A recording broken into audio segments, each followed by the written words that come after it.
هاتي بقى لفه الجلاش المركونه عندك ومتفرفته في الفريزر ومتبهدله خالص، وتعالى هنعمل بيها وصفه حلوه جدا، طريقه سهله وبسيطه خالص. مش هترمي الجلاش البايظ تاني عندك، يعني اي جلاش اتبقى منك وبتعينيه في الفريزر برضو هاتيه هينفع في الوصفه دي.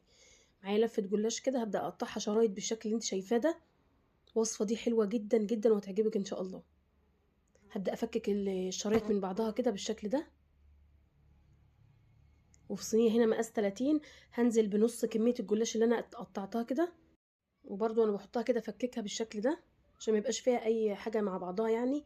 ومعايا هنا كوبايه من السمنه على زيت، هنزل بنص كميه السمنه على الشويه الاولانيين اللي انا حطيتهم، وبعدين انزل بالكميه التانية بالشكل ده كده، وبعدين انزل برضو عليهم بالباقي السمنه على الزيت اللي كان معايا، واكون مشغله الفرن من فوق ومن تحت على درجه حراره 200، شبكه في الرف الوسطاني.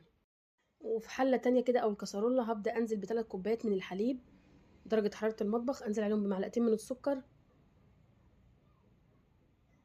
ومعلقتين من الكاستر. انا بحب كاستر دريم ده جدا، بيخلي طعم الكاستر حلو قوي. وهنزل عليهم بمعلقتين كبار برضو من الكريم شانتيه، ده اختياري بس بيعزز الطعم وبيخليه حلو جدا. هبدا اقلبهم بالشكل ده وارفعهم على النار. هيكون الجلاش خرج معايا باللون الحلو ده ما شاء الله ما شاء الله. انزلي عليه بقى بالخليط ده وهو سخن.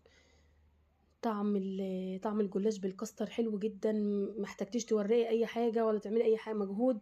ولفه الجلاش اللي كانت عندنا احنا استخدمناها، وبدايه قطعيها بالشكل ده، سيبها تبرد الاول بعدين قطعيها. بجد طعمها حلو جدا، جربوا الوصفه دي، متاكده ان شاء الله ان هي تعجبكم لانها هي حلوه قوي، حلوه وفي نفس الوقت سهل. انا كان عندي صوص شوكولاته كده، بدات احط عليها صوص شوكولاته او صوص كراميل، مش لازم صوص خالص، هي حلوه من غير اي حاجه. جربوها بالطريقه دي ومتاكده ان شاء الله ان هي تعجبكم. اهم حاجه متنسيش تعملي شير الوصفه ولايك ومتابعه منك للصفحه. اشوفكم ان شاء الله في فيديو جديد.